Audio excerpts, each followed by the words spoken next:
오늘 말씀의 제목은 왜 나는 신앙생활을 함에도 삶이 변화되지 않을까?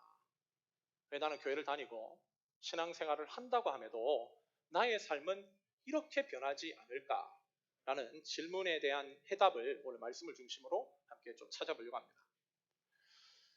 저는 월요일마다 제가 설교한 영상을 모니터를 합니다. 모니터를 하고 체크를 하는 중에서 오늘 설교에 관련된 내용은 아니고요. 옆에 이렇게 보면 여러분도 아시다시피 유튜브를 보면 옆에 이렇게 그런 추천 영상들이 뜨잖아요.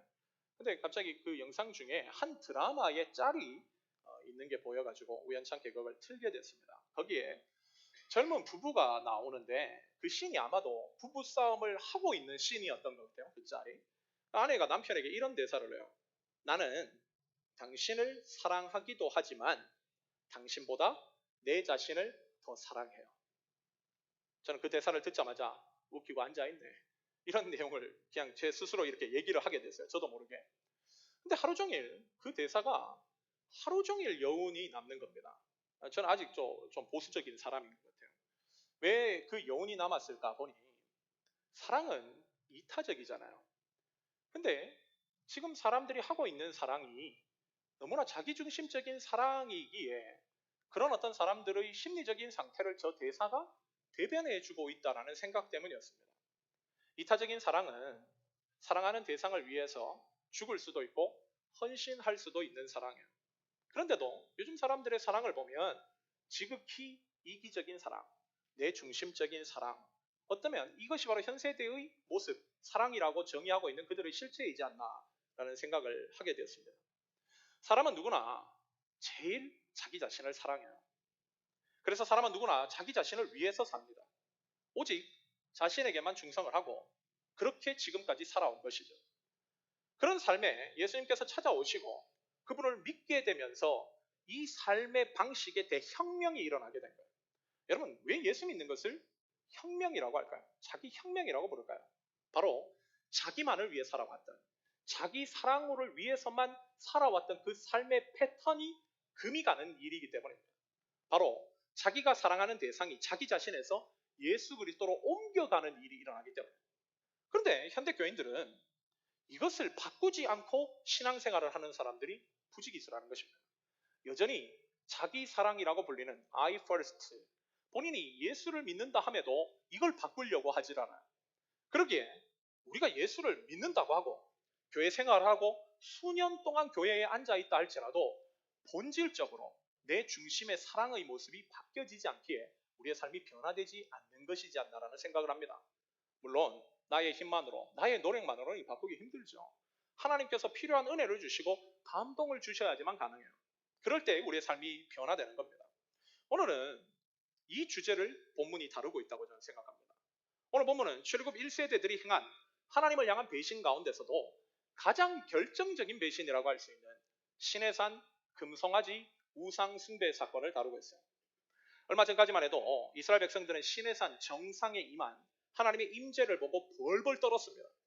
그런 하나님께서 그런 그들의 모습을 보고 얘들아, 그런 나를 향한 경외심, 두려움은 나쁘지 않단다. 왜냐하면 그런 경외심이 있어야 너희가 살면서 내 앞에서 범죄하지 않을 수 있어 라고 그들에게 말씀하셨습니다. 그런데 오늘 본문을 보면 그 일이 일어난 지 얼마 되지 않아서 과연 그들이 진짜 하나님을 경외한 것이 맞나라고 싶을 정도로 그때와 상반된 행동을 하기 시작해요.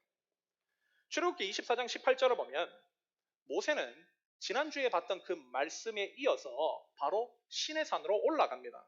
그리고 시내산에 올라간 후 40일을 시내산에서 보냈다고 말씀해요. 40일 동안 하나님께서는 모세와 깊이 교제하면서 이스라엘을 위한 하나님의 말씀, 즉 이스라엘을 강한 나라, 축복받는 나라, 아름다운 나라, 남들이 부러워할 만한 나라로 만들어주시기 위해서 그 방법을 모세에게 일일이 알려주고 계셨습니다. 그런데 이스라엘 백성들은 그런 하나님의 뜻을 모르고 산 아래에서 기다리는데 지쳐만 가요. 더욱이 백성들은 모세가 시내산 정상에서 얼마 동안 머물렀다가 돌아올지 알 정보가 없었습니다. 거기에 더해 시내산 꼭대기는 구름으로 가득 차 있었고 그래서 그들이 아래에서 볼 수 없을 정도로 구름이 빽빽했고 거기에 번개와 천둥까지 치고 있었으니 시간이 지나도 내려오지 않는 모세에게 무슨 병고가 생긴 것이 아닌가, 혹시 모세 죽은 거 아니야? 라는 술렁거림이 이스라엘 진영 내에 일어나기 시작했습니다. 그러자 이스라엘 백성들은 초조해지기 시작해요. 그들은 그 초조함과 불안감을 해결하기 위해서 뭔가 액션을 취해야만 했었습니다. 정상적인 신앙인들이라면 이러한 불안감과 초조함을 가지면 하나님 앞에 기도하겠죠. 하나님께 여쭤보고, 하나님, 모세에게 무슨 일이 생겼습니까? 아니면 저희가 좀 더 기다려야 합니까? 하나님이 뭐라고 하시는지 기도를 통해 하나님의 음성을 들어야 했을 것인데, 이들은 하나님의 백성이라고 함에도 이런 신앙적인 방법이 아닌, 오늘 본문 4절을 보면 금송아지, 우상을 만들므로써 자신들의 불안감을 해결하려고 했다는 거예요. 그렇다면 이들은 왜 자신들의 불안감과 초조함을 해결하기 위해서 하필이면 금송아지 우상을 만들었을까요? 카이저라는 구약학자는 고대 근동 지역에서 소가 가지고 있었던 의미에 집중합니다. 바로 그 당시의 소는 주권, 리더십, 넘치는 에너지 및 다산의 상징이었다는 거예요. 그래서 이집트 파라오의 벽화 중에서 파라오가 소 젖을 빠는 그림이 있기도 하고, 신들이 서 있는 자리의 발판이 소로 되어 있기도 합니다. 이스라엘도 여로보암 때에 하나님의 법궤를 대시하는 대체제로 송아지를 끌어오기도 했어요. 즉 이스라엘 백성들은 자신들이 뭔가 불안하자 고대 근동 세계에서 팽배해 있던 가치관, 소의 이미지를 가져옴으로써 그것을 테이크함으로써 자신들의 불안감을 해결하려고 했던 거예요. 다시 말해 이스라엘은 새로운 것을 만들어낸 것이 아니라 당시 세상 모든 사람들이 자신의 불안감을 해결하기 위해 만든 우상을 그대로 따라했다는 것입니다. 지금도 하나님을 온전히 믿지 못하고 그분으로부터 오는 기쁨을 기다리지 못하는 자들은 사람들이 추구하는 우상 숭배를 그대로 시도해요. 여러분, 우리가 우상이라고 하는 것이 그저 돌덩어리, 금덩어리, 은덩어리, 나무의 모양 이런 것을 얘기하는 1차원적인 것을 뛰어넘을 우리는 잘 알고 있습니다. 바로 우리가 기쁨을 추구하기 위해서, 또한 불안감을 해소하기 위해서 하나님 대체제로 붙들고 있는 것이 다 우상이에요. 끝없는 세상 재물에 대한 욕망, 여행, 쇼핑, 게임, 스포츠, 술, 마약, 쾌락 등 하나님을 온전히 믿지 않고 하나님으로부터 오는 기쁨만을 온전히 기다릴 수 없기에 현대 사람들이 붙들고 추구하는 것을 그대로 따라하는 것, 여러분 이게 다 우상 숭배입니다. 지금 이스라엘 백성들은 아직 그들의 뼛속 깊이까지 하나님을 신뢰하는 사람들이 아니에요. 그러다 보니 자신들이 생각하는 방향과 이 상황이 다르게 흘러가기 시작하면 하나님을 온전히 신뢰할 수 없어요. 뭔가 초조하고 뭔가 불안하면 하나님을 버리고 우상 숭배를 해야만 합니다. 우리는 여기서 인간이 가지고 있는 본능적 성향을 발견하게 돼요. 우리는 참으로 하나님을 믿기 힘들어하는 존재라는 거예요. 하나님을 참으로 신뢰하기 힘들어합니다. 다시 말해 전적으로 하나님을 기다리기를 싫어해요. 사실 하나님이 우리에게 원하시는 것은 삶의 변화, 내 자체의 본질의 변화입니다. 변화의 가장 본질적인 것은 하나님을 신뢰하는 거예요. 여러분, 내가 암에 걸렸는데 이 암을 치료하는 의사를 신뢰하지 못하고 어떻게 암 치료가 가능합니까? 의사를 신뢰해야지만 의사가 얘기하고 치료하는 그 모든 치료의 방식을 따르겠죠. 마찬가지로 우리의 죄악된 성품을 변화시키고 완전히 탈바꿈시켜 주시기 위해서 역사하시는 영적인 최고의 명의 예수 그리스도를 전적으로 신뢰하지 않고서는 우리의 삶의 본질적인 변화는 어렵다는 것입니다. 하나님께서는 오늘 이 말씀을 통해 우리의 삶을 돌아보기로 원하세요. 우리는 과연 하나님을 믿는다고 이 자리에 앉아있지만 과연 그 하나님을 얼마나 신뢰하고 있는가, 그분을 얼마나 트러스팅하고 있는가, 우리가 정말 우리의 삶이 하나님이 기뻐하시는 모습으로 변화되기 위해서 하나님만을 전적으로 기다리고 있는가. 우리가 뭔가 달라지고 싶고 지금의 모습과는 뭔가 변화되고 싶어하는 새로운 삶을 원한다면 속히 우리의 마음의 중심이 예수 그리스도를 향한, 예수 그리스도만을 위한 신뢰로 도배되어 있는지를 확인해 봐야 된다는 거예요. 오늘 본문의 모세는 이렇게 하나님에 대한 불신으로 가득 차 조금만 자신의 수와 달라지면 하나님을 속히 대체시키고 이집트 사람들이 추구하는 우상 숭배를 그대로 따라하고 있는 이스라엘을 질책하면서 너희가 정말 변화되고 싶냐? 너희가 정말 하나님의 백성으로 축복받고 싶냐? 그렇다면 하나님이 우리에게 원하시는 것이 무엇인지, 우리가 무엇을 해야 하는지 영적으로 중요한 진리를 그들에게 전해줍니다. 우리도 과거의 삶을 속히 버리고 하나님이 원하시는 거룩한 제사장적인 삶으로 변화되어 이 시대 가운데 하나님의 영광을 올려드려야 될 사람들인데, 그렇다면 오늘 본문을 통해서 우리도 점검하고 실천해야 될 영적 지침들이 무엇인지 모세의 고백을 통해 두 가지로 여러분과 함께 묵상해보고자 합니다. 첫째로, 하나님께서는 우리의 변화를 위해 우리의 독점적 사랑을 원하신다는 거예요. 독점적 사랑. 다른 어떠한 대상이 끼어들 수 없는, 그 관계에 침범할 수 없는 독점적 사랑을 원하신다는 거예요. 여러분, 이것이 우리의 변화를 위한 첫 번째 키포인트입니다. 시내산 위에서 모세와 시간을 보내시던 하나님께서 산 아래에서 벌어지고 있는 이스라엘의 상황을 판단하시고 오늘 보면 7절을 통해 이렇게 말씀하세요. 출애굽기 32장 7절의 말씀을 우리 한 목소리로 읽겠습니다. 32장 7절입니다. 함께 읽겠습니다. 시작. 여호와께서 모세에게 이르시되 너는 내려가 내가 애굽 땅에서 인도하여 낸 내 백성이 부패하였도다. 여기 우리가 주목해야 될 단어는 마지막에 있는 부패하였도다라는 단어예요. 여기 부패하였도다에 사용된 히브리어 샤하트는 사악하게 행동하다는 뜻입니다. 사악하게 행동하다. 그러면 도대체 어떻게 행동하는 것이 사악하게 하나님 앞에서 행동하는 것인가? 여러분, 이스라엘은요 지금 하나님과 언약을 맺었습니다. 우리가 지지난 시간에 언약이라는 것은 계약이라고 가르쳐드렸어요. 무슨 계약인가? 쉽게 얘기하면 하나님과 결혼 서약을 한 거예요. 지금 신랑 되시는 하나님과 신부 되는 이스라엘이 결혼 서약을 맺었습니다. 그리고 신랑 되시는 하나님은 신부 되는 이스라엘을 영원한 사랑의 대상으로, 신부 되는 이스라엘도 신랑 되시는 하나님을 영원한 사랑의 대상으로 여기며 사랑하며 살겠다고 결혼 서약을 한 거예요. 이게 바로 출애굽기 19장 20장의 내용입니다. 근데 오늘 본문을 보면 그 결혼 서약서에 잉크도 마르기 전에 이스라엘이 지금 엉뚱한 짓을 하고 있다는 거예요. 그것이 바로 결혼 계약을 위반한 사악한 행동이라는 것입니다. 결국 모세는 하나님의 명령에 따라서 그들이 사악한 행동을 하고 있는 산 아래로 내려갑니다. 그랬더니 이스라엘이 금송아리 중심으로 모여서 춤을 추고 먹고 마시며 뛰어노는 것이 보여요. 특별히 여기 뛰어놀다라고 하는 것은 성적인 타락을 얘기합니다. 지금 난잡한 성행위를 하고 있는 거예요. 기다리고 불안감에 지쳐서 세상이 추구하는 그런 쾌락을 추구하고 있는 모습. 여러분, 너무나 우리의 모습과 닮아 있지 않습니까? 그것을 바라본 모세는 19절의 반응을 보여요. 오늘 본문 출애굽기 32장 19절입니다. 우리 한 번 더 읽겠습니다. 출애굽기 32장 19절. 함께 읽겠습니다. 시작. 진에 가까이 이르러 그 송아지와 그 춤추는 것들을 보고 크게 노하여 손에서 그 판들을 산 아래로 던져 깨뜨리니라.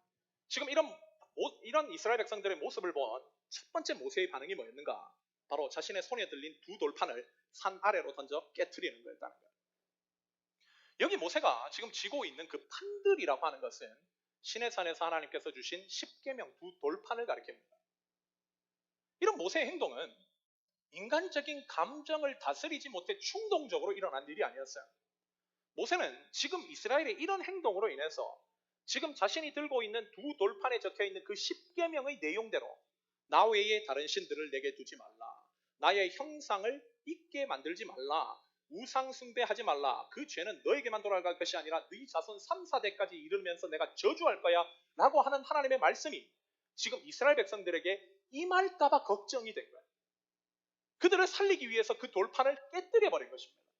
하나님께서도 이런 모세의 이중을 이해하시고 여기에 대해서 그 어떤 말씀도 하지 않으세요. 그리고 나중에 34장에 가서 다시 십계명 두 돌판을 만들어 주십니다. 그런데 우리가 주목해야 될 것은 모세가 그런 행동을 하기까지 모세가 지금 일어나고 있는 심중의 모습이에요. 오늘 보면 19절을 보면 모세가 그 행동을 하기 전에 어떤 감정을 가졌는가? 크게 노했다라고 표현하고 있어요. 여기 9절에 사용된 히브리어 하라는 콧김이 뜨겁게 분출된다는 거예요. 콧김이.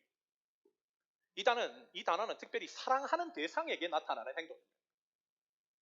하나님께서 이미 십계명을 주셨을 때 출애굽기 20장 5절을 주목해보면 하나님 당신은 질투하는 하나님이라고 얘기해요. 거기에 사용된 히브리어 칸나는 사랑하는 대상에게 일어나는 질투심입니다. 즉 하나님께서는 당신의 백성을 열렬히 사랑하시기에 그 백성들이 당신을 떠나든지 그 백성의 마음이 다른 외간 남자에게 빼앗겨 있든지 하면 분노심의 격렬한 거친 숨이 나온다는 거예요. 한마디로 아내의 불륜 현장을 급습한 남편이 보이는 반응과 같은 것입니다. 경노하고 분노하고 울부짖고 사랑했기 때문에 그 배신감에 치를 떠는 이런 하나님의 심정을 그대로 모세가 지금 표현하고 있는 거예요. 저는 이 모습을 보면서 하나님이 도대체 왜 이런 반응을 보이는가? 하나님은 이 반응을 통해서 우리에게 뭘 깨닫기를 원하시는가? 바로 하나님은 우리에게 독점적 사랑을 원하신다는 거예요. 독점적 사랑. 다른 것이 끼어들 수 없는 하나님과 내 사이에 아무것도 방해물이 없는 독점적 사랑을 하나님께서 우리에게 원하신다는 거예요. 다시 말해서 우리가 하나님과 깊고 깊은 관계, 우리의 신앙이 참되고 바르게 변화되는 영적인 축복을 누리려면 반드시 우리의 마음이 그리스도에게만 점령되어 있어야 된다는 거예요. 특별히 아가서를 보면 여러분들 아가서 읽어보셨을 겁니다. 19금이 넘죠. 한 29금 이렇게 될 정도가 되는데 아가서는 솔로몬이 쓴 거예요. 지금까지 이 아가서가 교회사에서 성경에 포함될 수 있는지 가장 많은 논란을 일으킨 책이 아가서입니다. 그럼에도 불구하고 아가서가 성경에 포함된 것은 솔로몬이 표현하고 있는 이 아가서 내용 가운데 있는 남녀의 사랑이 마치 신랑 되시는 하나님과 신부되는 성도와의 사랑의 관계를 너무나 잘 묘사하고 있다는 깨달음 때문이었습니다. 좌우간 이 아가서에는 하나님께서 우리에게 원하시는 우리 성도들과의 관계를 어떻게 맺기를 원하시는지에 대한 아주 중요한 표현들이 나와요. 그 중에 하나가 잠근 동산이라는 표현입니다. 즉 동산이 있는데 아무나 들어갈 수 없는 잠겨진 동산이라는 거예요. 잠겨진 동산. 여러분 잠근 동산이라고 하는 것은 동산에 들어갈 수 있는 문을 아무나 열 수 있는 것이 아니라는 거예요. 오직 그 문을 열 수 있는 키를 가진 사람만 들어올 수 있는 공간이 잠근 동산입니다. 그 키를 오직 내가 사랑하는 그 사람에게만 줬어요. 그 둘이 오직 연인만을 위한 둘만의 장소, 둘만의 공간, 둘만의 데이트 장소. 여러분 이것이 바로 잠근 동산입니다. 그것이 바로 하나님과 우리와의 관계라는 거예요. 이것은 우리가 그리스도 예수님을 모시고 변화되어 영적으로 풍성한 삶, 참되고 열매 맺는 삶을 살기 위해 가장 필요한 영적인 진리를 전해줘요. 그것이 뭔가? 즉 우리의 삶이 정말 변화되고 싶다면, 하나님으로부터 오는 정말 축복을 받고 싶다면 반드시 우리의 마음이 그리스도에게만, 그리스도에 의해서만, 그리스도를 위해서만 점령되어 있어야 된다. 점령. 이게 사랑이죠. 이게 사랑이죠. 하나님 우리에게 원하시는 것이 이거라는 거예요. 이거를 성경적인 표현으로 하면요, 순결입니다. 순결. 영적인 순결은 그저 도덕적으로 깨끗한 삶을 사는 걸 얘기하는 게 아니에요. 여러분 얼마나 세상적으로 도덕적으로 산다 할지라도 그의 마음이 타락한 모습을 가진 사람들이 얼마나 많은지 모릅니다. 성경에서는 도덕적인 순결을 얘기하는 게 아니에요. 그 마음이 하나님 한 분에게만 점령되어 있는가, 이게 영적인 순결이라는 거예요. 만약 자신이 아무리 도덕적인 깨끗하게 사는 사람도 그 마음이 오직 그리스도에게만 점령당해 있지 않으면 여러분 그 사람은 성경적인 표현으로 하면 불결한 사람입니다. 성경은 거기에 더하게 영적인 창녀라고까지 얘기해요. 왜? 하나님으로부터 오는 그 참된 만족과 기쁨을 그 사람들은 경험하지 못하는 그런 사람들이기 때문에. 20세기 최고의 설교가인 영국인 마틴 로이드 존스가 팔복을 설교하는 가운데 마음이 청결한 자는 복이 있나니 저희가 하나님을 볼 것이다 라고 하는 팔복 가운데 있는 이 복을 사람이, 인간이, 성도가 받을 수 있는 최고의 복이라고 묘사했습니다. 즉 마음이 청결하다는 게 뭔가? 바로 순결한 사람이에요. 하나님 앞에 순결한 사람이에요. 오직 주님 홀로 내 마음을 장악하고 계신 상태, 이게 바로 마음의 청결이고 순결입니다. 그 사람이 하나님께서 열렬히 사랑하시고 그 사람에게만 자신을 드러내신다는 거예요. 하나님께서. 그렇다면 여러분 한번 우리를 돌아봅시다. 우리는 과연 우리의 마음이 주님께만 점령당해 있는 순결한 상태입니까? 그로서 주님을 만나고 주님과의 관계로부터 오는 풍성함을 경험하고 있는 상태입니까? 아니면 이미 마음이 하나님으로부터 떠나 있기에 결국은 입으로는 하나님을 만나고 싶고 깊이 교제하고 싶다고 하지만 실질적으로 하나님께서 우리 자신의 모습을 우리에게 드러내 보이시지 않는 상태로 살아가고 있는 것은 아닙니까? 여러분 희한하게도요, 이미 마음이 세상에 다 빼앗긴 사람은요, 아무리 오늘 본문을 통해서 내가 질투해, 내가 분노해, 콧김에서 내가 분노의 뜨거운 이 바람이 나올 정도로 너희의 마음이 다른 것에 뺏겨 있다라는 것에 내가 힘들어, 이렇게 하나님께서 돌아오라고 소리쳐도 마음에 감흥이 없어요. 왜냐? 이미 마음이 외간 남자에게 빼앗겨 있기 때문에. 아무리 내 정말 남편이 돌아오라고 얘기해도 마음에 감동이 없는 거예요. 마음이 무너져 있기 때문에. 세상 가치와 즐거움에 대해서 마음이 이미 빼앗겨 있는 사람은 하나님이 뭐라고 얘기하셔도 마음에 감동이 없어요. 그러기에 주님께서 돌아오라고 해도 주님의 부르심에 순종을 못하는 거예요. 영국의 설교가 중 또 한 사람인 찰스 펄저는요, 이렇게 마음이 뺏겨지면 끝나는구나라는 것을 알고 그럼 매일매일마다 이렇게 기도했다고요. 하나님, 내 몸에 흐르고 있는 피 가운데 단 한 방울이라도 주를 위해 흘리기 싫어하는 피가 있다면 출혈시켜 주시고, 찢기기 싫어하는 마음이 있다면 아예 도려내 주시옵소서. 자신의 마음을 오직 하나님께만 바치기 위해서, 자신의 마음의 순결을 지키기 위해서 고분분투한 사람, 여러분 이런 사람들이 바로 성경에 기록된, 아니 우리가 교회사에 보고 있는 그 신앙의 위대한 인물들의 하나 같은 자세였습니다. 순결이 중요하게, 마음의 순결이 너무나 중요하게. 그렇다면 우리가 정말 변화되기를 원하는 사람, 하나님으로부터는 축복을 받기 원한다면 우리의 마음의 순결을 지키는 것이 너무나 중요하다는 것을 알게 됩니다. 그렇다면 어떻게 우리의 마음을 순결을 지킬 수 있는가? 저는 두 가지가 필요하다고 생각합니다. 그 첫 번째는 먼저 하나님의 은혜가 필요해요. 하나님의 은혜가 있어야 돼요. 여러분 예배 때도 말씀을 듣고 울 수 있는 거, 여러분 이거 아무나 한다고 생각하십니까? 감정적으로 그렇게 된다고 생각하세요? 물론 그럴 수도 있겠죠. 그러나 아무리 말씀이 울려지고 말씀이 터져 나오는 가운데서도 여러분 눈물을 흘릴 수 있는 거, 여러분 이거 아무나 할 수 있는 것이 아닙니다. 하나님께서 부어주시는 은혜와 감동이 있어야 눈물을 흘리고 싶어도 흘릴 수가 있어요. 삶의 고난 중에도 영적인 깨달음을 얻을 수 있는 것도 마찬가지입니다. 하나님의 은혜를 주시지 않으면 고난 가운데서도 하나님의 말씀을 못 깨달아요. 이번 주에 저희 교회 지체랑 점심 식사를 하는데 그 친구 가족이 돈돈돈 하다가 이 가사가 완전 망했다는 거예요. 그러면서 만약에 그렇게 망했다면 이때 동안 추구했던 삶의 방식을 이 고난을 통해서 이건 아니구나라는 것을 깨닫고 다른 길로 가야 되는데, 여전히 그 망한 자리에서 다시 이 방식을 고수하면서 이 길로 계속 간다는 거야. 내가 더 열심히 안 해서 그런 거야. 결국 더 이 방식을 고수해서 더 결국은 많은 것들을 획득해야 내가 결국은 행복할 수 있어. 결국 하나님께서 고난을 주시고 돌이키라고 얘기해도 깨닫지 못하는, 즉 깨달을 수 있는 은혜를 주시지 않으면 마치 성경의 표현대로 개가 토한 것을 개가 도로먹는 삶을 계속 사는 거예요. 계속 사는 거예요. 은혜가 없으면 여러분 이게 안 돼요. 은혜가 없으면 결국은 하나님 중심으로 돌아오기가 힘들다는 것입니다. 그렇게 우리가 정말 우리의 삶을, 우리의 마음을 하나님으로부터 정말 하나님께만 드리기 위한 그 신앙의 순결을 지키려면 무엇보다도 먼저 내 묵은 땅에, 내 묵어있는 마음에 하나님의 은혜의 탄비가 촉촉히 부어질 수 있도록 하나님 은혜를 부어주십시오. 하나님, 저의 마음이 정말 너무나 갈라져 있는 이 마음이 정말 주님께만 드려질 수 있는 마음이 될 수 있도록 주님의 하나님의 한량없는 은혜를 제 마음에 부어주시옵소서. 여러분 기도가 필요하다는 거예요.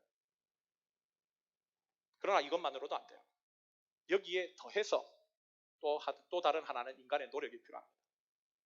아무리 눈물, 콧물 다 쏟아내며 회개해도 우리가 결국 그 이후부터 있어야 할, 우리 자신이 행해야 할 의무, 우리의 마음을 지켜내려고 하는 신앙적 의무를 행하지 않으면 결국 그 사람은 시간이 지나면 다 되돌아가요. 다 되돌아가요. 즉 우리의 마음을 오직 주님께서만 점령하실 수 있도록 세상 가치를 향해서 피 터지게 싸울 수 있는 그 자세가 필요하다는 거예요. 자세가. 옛날 중세시대에 보면 사랑하는 여자 한 명을 두고 남자 둘이서 칼을 빼들고 싸웁니다. 요즘 사람들은 이해 못하죠. 아니 한 여자를 두고 왜 생명 걸고 살아? 그럼 왜 그럴까요? 사랑의 눈이 머니까 그런 거예요. 내 사랑하는 대상과 내가 이후에 함께 살아갈 수 없다면, 저 사랑하는 대상과 내가 독점적 사랑을 나눌 수 없다면 그 다음에 살 가치가 없다는 거예요. 자기 여기서 죽겠다는 거예요. 그 사랑을 내가 차지하지 못하면. 여러분 이게 사랑 아니에요? 사랑은 상대적인 것이 아니에요. 절대적인 것입니다. 그러기에 정말 남자가 어리석게 보이는 칼을 가지고 결국 그 사랑을 쟁취하기 위해서 생명 걸고 싸우는 거예요. 여러분 저는요 이 모습을 보면서 이것이 바로 하나님과 우리 안에 있어야 할 사랑의 모습이지 않나라는 생각을 해요. 누구도 빼앗을 수 없게끔. 내가 정말 빼앗긴다면 세상 사는 것이 내가 더 이상 의미가 없다라고 판단할 만큼 주님께만 나의 마음을 드리고 있는 상태. 여러분 이게 신앙이에요. 이게 신앙생활입니다. 그래야 우리의 마음이 지켜지고 우리가 변화될 수 있는 거죠. 여러분 특별히 히브리서 11장에 기록된 믿음의 위대한 조상들의 삶을 한번 보십시오. 거기에 기록된 사람들의 특징이 있어요. 그들은 다양한 정황 속에서 하나님을 섬기는 사람들입니다. 어떤 사람은 왕족이었으나 왕궁을 버리고 하나님의 백성들과 고난받는 삶의 자리로 내려와요. 또 어떤 이들은 평범한 삶을 버리고 희롱과 채찍질을 당할 뿐만 아니라 결박과 옥에 갇히고 돌로 치는 것과 톱으로 켜이는 것과 시험과 칼에 죽는 것을 당하고 궁핍과 환난과 학대까지 당했다고 해요. 왜 여러분 평범한 사람들이 심지어 왕궁에 있었던 사람들이 왜 이런 자리로 내려와서 이 고난을 당할까요? 이유는 딱 하나입니다. 바로 하나님의 사랑을 지키는 것이 무엇보다도 중요하기 때문에 내 마음이 정말 하나님의 사랑으로부터 떼어나갈 수 있는 어떤 그런 요소가 있는 것이 있다면 세상으로 아무리 좋다고 해도 다 버려버리는 거예요. 그 사람들이 누군가? 바로 믿음의 조상들이었다는 거예요. 믿음의 조상들의 삶. 바로 자신의 마음을 주님께만 드리기 위해서 그 어떤 것도 방해하지 못하도록 자신의 결국 아무리 세상적으로 좋다고 보이는 세상 사람들이 아무리 즐겁다고 얘기하는 것조차도 가감없이 떼어내버리는 여러분 이런 결단 이게 사랑 아닌가요? 그런 사랑이 있으면요 인간이 참으로 연약한 존재에도 불구하고 강철과 같은 존재가 됩니다. 여러분 어머니라는 그 여자가 굉장히 약한 존재잖아요. 그런데도 자녀를 향한 그 사랑이 발동되면요 그 무엇보다도 위대한 존재가 되어버려요. 무엇이 그 연약한 여자를 강하게 만듭니까? 사랑이 그렇게 만든다는 거예요. 사랑. 우리가 정말 하나님을 깊이 사랑한다면 우리가 아무리 연약하다고 결국 우리 자신에 대해서 자존감이 낮다 할지라도 그 사랑이 우리를 강력하게 만드는 거예요. 강력하게 만드는 거예요. 정말 주님 한 분만을 향한 사랑으로 우리의 마음이 불타오른다면 우리의 삶은 변화되고도 이미 남았습니다. 오늘 우리 주님께서는 정말 너희가 변화를 원하느냐? 너희 정말 달라진 삶을 원해? 과거와는 전혀 상반된 모습으로 정말 하나님의 영광을 위해 살기 원하니? 그렇다면 너희의 마음을 쳐다볼 것을 원합니다. 마음을 점검해 볼 것을 원하신다는 거예요. 너희 마음이 지금 누구에게 점령되어 있니? 정말 우리가 주님이 우리 밖에 없이 사셨듯이 우리도 이 세상에 오직 나는 주님밖에 없습니다 라고 그런 마음으로 살면 우리의 삶의 변화는 충분합니다. 충분해요. 그러기에 우리는 하나님의 사랑을 깊이 알고 그 사랑을 깊이 배우고 또한 그 사랑을 충만하게 체험하기를 힘써야 됩니다.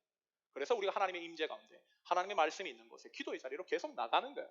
그 임재를 체험해야지만 그 사랑을 체험해야지만 결국 우리의 삶이 변할 수 있기 때문에 그뿐만 아니라 하루하루 주님을 섬기고 주님을 사랑하고 먹고 마시고 숨쉬고 하는 모든 것이 그분을 향한 사랑의 고백이 되게 할 때에 우리의 삶은 변화되어 지금의 삶을 뒤엎는 지금과는 상상할 수도 없을 정도의 역전 인생, 변화된 인생을 살 수 있다는 것. 이것이 바로 변화를 원하는 이스라엘 백성들에게 모세가 전해준 첫 번째 메시지이자 우리를 향한 하나님의 음성입니다. 둘째로 하나님은 우리의 변화를 위해서 두 번째로 요청하신 것이 있는데 그것이 뭔가? 바로 깊은 골방의 기도를 요청하셨다. 깊은 골방의 기도. 골방이라고 한다면 첫 번째 메시지에서 차용해 온다면 바로 잠근 동산. 하나님과 단둘이 만나서 대화를 나누는 기도의 자리가 필요하다. 우리가 변화되고 싶다면. 오늘 보면 11절 이하는 하나님의 진노하심을 말리는 모세의 중보기도 내용이 나오고 있습니다. 결국 이런 모세의 중재적 노력으로 인해서 이스라엘은 큰 화를 피하게 돼요. 모세는 이스라엘 백성들에게 내려와서 하나님의 뜻을 전하고 그럼에도 회개하지 않는 이스라엘 백성들 3,000명을 처형합니다. 그리고 다시 시내산에 올라가 하나님께 이스라엘을 위한 중보 기도를 재차 드린 다음에 출애굽기 33장에서 이스라엘 진으로 내려와 회막, 즉 성막을 짓고 여호와를 앙망하는 자는 나와 함께 회막으로 나아가자고 권면해요. 이 말은 이스라엘 너희가 정말 이번 금송아지 우상 숭배 사건을 회개하기를 원하고 하나님과의 관계를 다시 새롭게 하고 싶다면 나와 함께 저 회막으로 나가 기도해야 된다는 것을 알립니다. 기도해야 된다. 즉 거기서 하나님과의 관계의 참다운 치유와 영적인 회복을 위해 기도해야 된다는 거예요. 기도. 그런데 우리가 여기서 집중하고 주목해야 될 내용은 뭐냐면요.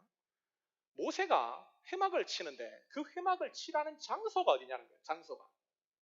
특별히 출애굽기 33장 7절을 보면 그 회막의 위치가 진박 멀리 떨어진 장소라고 얘기해요. 진박 멀리 떨어진 장소. 진박이 뭐예요?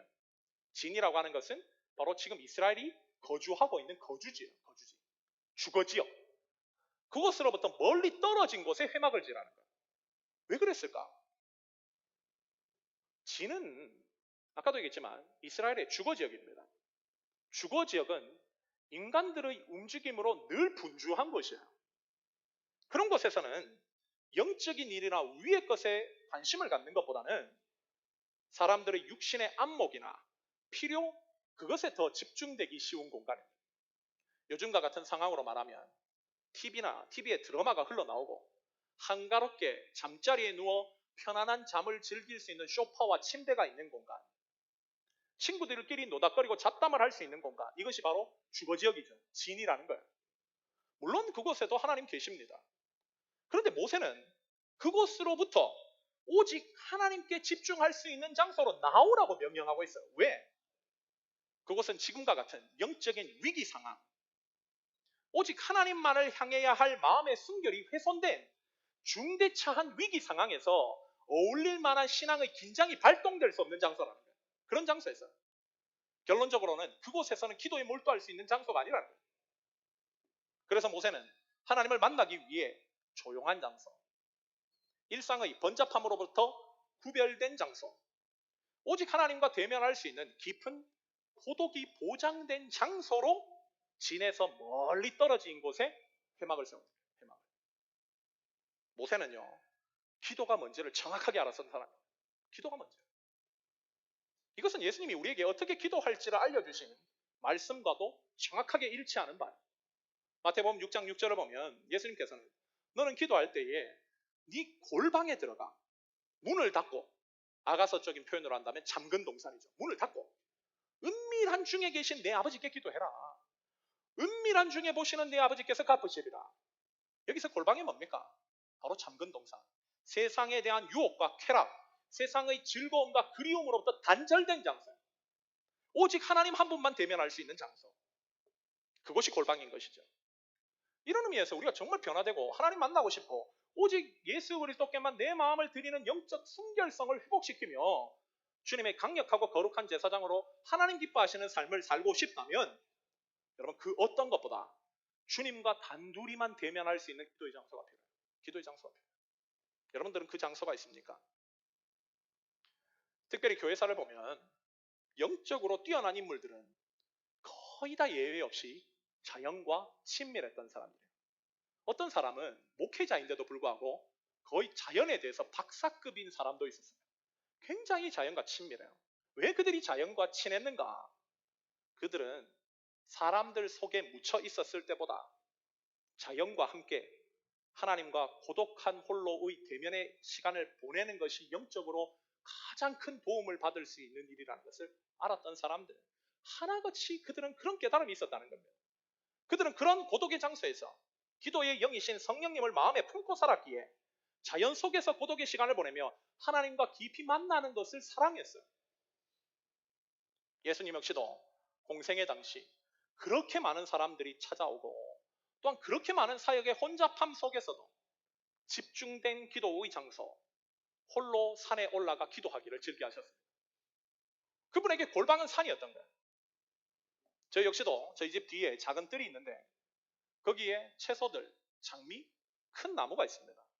이런 아침마다 저희는 거기서 하나님과 혼자만의 아침 기도의 시간을 가져요.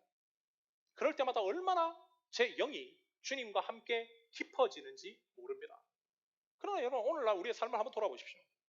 대부분의 그리스도인들은 자신의 육신을 즐기는 일에는 시간을 바쳐도 기도에는 시간을 안 들여요. 왜? 조용히 하나님을 대면하고자 하는 마음의 필요를 못 느끼고 있기 때문입니다. 왜? 마음이 이미 떠나 있기에. 그들은 하나님 안에 있는 교제의 달콤함, 기도의 아름다움을 알지 못합니다. 그들에게 있어서 기도는요, 그저 고통스러운 일일 뿐이에요. 의무처럼 보이고 TV나 보고 SNS나 하고 게임하는 것이 자신들에게 더 유익하다고 생각합니다. 그러기에 요즘 같은 시대에는 잣나무 같은 그리스도인들은 많아도 거목과 같이 보이는 그리스도인들을 찾기 힘든 거예요.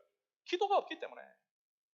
이 땅에 그리스도인들이 그렇게 많다 할지라도 그들 중 대부분은 이 땅에 거룩한 하나님의 나라가 오는 데에 거의 기여하지 못하는 사람들입니다. 이것이 바로 기도의 영을 잃어버린 교회의 오늘날의 모습입니다. 우리가 정말 하나님 나라를 위해서 살고 싶고 거룩한 주님의 제사장으로 내 삶을 드리고 싶고, 그렇다면 오직 내 마음을 예수 그리스도께만 드리는 그런 충성된 신실함, 순결함을 회복하기 위해서 지금부터 이 거룩한 고독의 시간이라고 불리우는 기도를 즐길 줄 아는 사람들. 기도를 즐겨야 돼요. 특별히 출애굽기 33장 7절을 한번 보십시오. 모세가 기도하러 나가자라고 얘기하는 그 사람들을 어떻게 지칭하고 있습니까? 여호와를 앙망하는 자라고 표현해요. 여호와를 앙망하는 자. 여기서 우리는 깊은 기도의 비결이 뭔지를 발견합니다. 즉 하나님을 앙망하는 자는 히브리어로 보면요, 하나님을 간절히 찾는 자, 하나님의 임재를 반복적으로 추구하는 자라는 뜻이에요. 그게 바로 오늘 한글 성경에 앙망이라고 표현되어 있습니다. 기도는요, 이 앙망이라는 표현, 즉 하나님을 간절히 찾고 하나님의 임재를 반복적으로 추구한다고 하는 것은 기도는 행위가 아니라 마음이라는 거예요. 우리가 왜 기도가 안 되는가? 행위로 생각하기 때문에. 기도는 행위이기 전에 마음입니다. 하나님과의 깊은 달콤한 교제, 사랑하기에 이것이 회복돼야지 기도가 일이 아니게 되는 거예요. 여러분, 하나님을 진심으로 사랑하지 않으면요, 기도가 안 돼요. 자기 필요할 때나 하나님 앞에 엎드리는 거지 정말 지속적으로 반복적으로 찾기 힘듭니다. 마음이 떠나 있기에, 마음이 하나님 앞에 점령당해 있는 상태가 아니기에 그런 사람들은 기도가 힘든 거예요. 여러분, 사람이라면 누가 같이 가족과 같이 시간 보내는 거 싫어합니까? 자기 육신의 편함을 위해서 시간을 쓰고 싶은 거 당연하죠. 사람이라면. 그럼에도 하나님을 깊이 사랑하는 사람은 그 편함마저도 뿌리치고 자신의 진을 떠나서 하나님과 홀로 대면하는 그 교제의 시간, 기도의 시간, 하나님을 깊이 사랑할 수 있는 회막으로 나온다는 거예요. 하나님은요, 그런 자를 주목합니다. 그런 자를. 특별히 출애굽기 이어지는 33장 11절을 보면 그런 한 사람이 나와요. 야, 이 사람 진짜 하나님 사랑했는가 보다 라고 판단되어지는 사람. 그 사람 이름이 뭔지 아십니까? 바로 여러분들이 잘 아는 여호수아라는 사람이에요. 33장 11절 한번 읽어봅시다.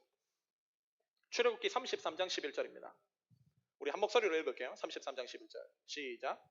사람이 자기의 친구와 이야기함 같이 여호와께서는 모세와 대면하여 말씀하시며 모세는 진으로 돌아오나 눈의 아들 젊은 수종자 여호수아는 회막을 떠나지 아니하니라. 지금 다 진으로 돌아왔어요. 여호와를 앙망하는 자들이. 기도 다 끝났다는 거예요. 근데 한 사람만 진으로 안 돌아갑니다. 그게 바로 여호수아였어요. 왜 안 돌아갔을까요? 그는 여호와를 앙망하는 사람 중에서 더더욱 여호와를 앙망했던 사람이기 때문에, 더더욱 하나님을 사랑했던 사람이에요. 그렇기에 제 표현으로 하자면 그는 진을 버렸습니다. 자신의 진을 버린 거예요. 방금 전에도 말씀하는 대로 육신을 가진 인간이라면 모두 마음이 한결같아요. 추운 데 있으면 따뜻한 데 눕고 싶고, 배고프면 먹고 싶고, 고통스러운 시간보다는 육신이 즐겁고 고독보다는 사람들과 함께 어울리는 시간을 즐기는 것이 육신을 가진 인간이라면 결국 여러분 마땅한 바 아닙니까? 그런 여호수아는 이런 육신의 욕망을 거슬렀다는 거예요. 왜? 하나님을 너무 사랑했기 때문에. 하나님을 너무 사랑했기 때문에. 그래서 육신의 즐거움이 제공되는 장소보다 고독한 장소에서 하나님과 기도하는 그 장소를 자기는 선택했다는 거예요. 이게 자기 집이었다는 거예요. 그 이유가 무엇인가? 다시 얘기하지만 사랑했기 때문에. 하나님 너무 사랑했기 때문에. 그랬기에 그는 남이 다 돌아간 자리에 그 회막의 끝까지 나아가서 하나님과 기도하는 그 고독을 즐긴 거예요. 저는 이 모습을 보면서요, 모세 다음 후계자로 여호수아가 순정된 데는 다 이유가 있구나 라는 걸 깨닫게 됐습니다. 여호수아 역시도 그저 줄 잘 서서, 그저 어느 컨디션, 영적 컨디션 좋아가지고 가데스 바네아 그 사건에서 하나님 앞에 한 번 진짜 자리 잘 선택해가지고 하나님 앞에 크게 쓰임 받았던 사람이 아니라는 거예요. 그의 이런 태도, 매일매일마다 하나님 앞에 자신의 사랑의 마음을 올려드리는 이 태도 때문에 하나님이 그를 주목하게 만드셨고 그를 크게 사용하셨다. 결국 우리의 일상의 삶이 결국 하나님을 주목하게 만든다. 교회 역사를 보십시오. 수없이 많은 교회에 위기가 있었습니다. 그 위기 가운데 정말 교회가 위기구나라고 생각한 사람은요, 소수였어요. 아이러니하지 않습니까? 대부분의 사람들이요, 위기라고 얘기하고 말세라고 얘기하고 지금의 삶이, 지금의 어떤 세상 돌아가는 것이 굉장히 문제가 있다라고 얘기를 합니다. 그런데도 그런 하나님의 진노가 임박했다라고 하는 그 말씀이 선포됨에도 대다수의 사람들은 어떻게 하는가? 그저 육신이 원하는 대로 먹고 마시고 잠자고 즐기는 일에 열중하면서 형식적인 신앙생활만 했다는 거예요. 여러분, 이게 교회 위기사마다 계속 반복되는 모습입니다. 사실 그들은 진짜 하나님 사랑한 사람이 아니었다는 거예요. 오직 소수의 사람들만이 하나님 원하는 자리에 서서 기도하고 최선을 다해 하나님 뜻대로 살아가려고 했어요. 왜? 그들은 진짜 하나님 사랑했기 때문에.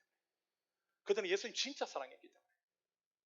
그랬기에 하나님은 그 사람들을 주목하셔서 그 사람들만을 당신의 위대한 사역의 도구로 세우셨다는 거예요. 하나님 소스를 통해서 충분히 일하실 수 있습니다. 그래서 소스를 통해 놀라운 능력을 베푸시는 거예요. 만약 우리가 정말 주님을 사랑한다면, 만약 우리가 우리의 연약함을 극복하고 새롭게 기회를 주시는 하나님 앞에 우리의 삶을 드리고 싶다면 이런 여호수아의 태도를 본받을 필요가 있어요. 육신을 편안하게 해주는 우리의 진을 속히 떠나 기도의 자리가 있는 회막으로 나아가야 된다. 그 자리가 우리 교회에서는 금요 기도의 자리가 될 수도 있을 것입니다. 그럼 그것만으로 부족해요. 지금도 어제 보니까 한 3명 와서 기도했다고 하더라고요. 이미 기도의 자리가 그렇게 식어 있는 삶에서는요, 아무리 뭔가 다른 걸로 발버둥 쳐도 변화되기 힘듭니다. 그것을 아무리 한다 할지라도 그것만으로는 부족해요. 예수님은 날마다 기도하실 수 있는 겟세마네 기도처가 있었어요. 겟세마네 기도처. 여러분도 그 자리를 찾아야 돼요. 만들어야 됩니다. 그것은 여러분 앞에 있는 가까운 공원이 될 수도 있고, 가족으로부터 멀리 떨어져 세상의 소리로부터 멀리 떨어질 수 있는, 오직 하나님께만 집중할 수 있는 여러분의 뒤뜰이나 골방이 될 수도 있고, 가까운 교회가 될 수도 있을 것입니다. 자연이 있는 곳이면 더더욱겠죠. 반드시 기억해야 할 것은 오늘의 게으름을 벗삼아서 나태와 안일 속에 살아가는 사람이 어제 눈물로 신앙의 결단을 했다고 해서 그의 내일이 새로워질 수는 없다는 점이에요. 결국 돌아갑니다. 결국 돌아가요. 결국 하루에 어떠한 결단으로 되는 게 아니에요. 먼저 나의 태만과 편함이 꿈틀거리고 있는 짐부터 떠나야 돼요. 그리고 절박한 마음을 가지고 주님 앞에 부르짖고 기도하고 교제할 수 있는 자리를 찾아야 돼요. 우리가 지금까지 겉모습을 치장하고 내 육신을 즐겁게 하는 일을 위해서 쇼핑하고 물건 바꾸고 돈 쓰고 돈 벌고 여행하고 운동하고 했던 일에 대한 열심만큼 이렇게 기도의 시간으로 하나님과 교제하는 시간을 나의 삶에 채우려고 했더라면 우리는 변화되었어도 벌써 변화되었을 것입니다. 근데 그 시간이 없는 거예요. 그러므로 정말 여러분 변화를 원하고 내 한 번밖에 없는 인생을 하나님 앞에 영광 올려드리는 그런 거룩한 삶으로 헌신하고 싶다면 지금부터 기도를 스스로는 벗어버릴 수 없는 숙명적인 의무로 받아들여야 돼요. 이것 없이는 내가 절대 변화되고 순결한 그리스도인으로 절대 살아갈 수 없습니다.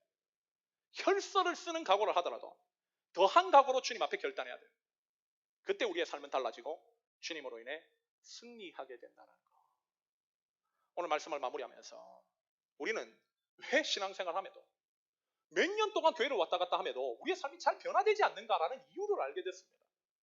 바로 하나님을 전심으로 사랑하지 않는 사람, 삶의 기도가 습관화되어 있고 결단화되어 있지 않는 사람은 이게 어렵다는 거예요. 이게 안 돼요.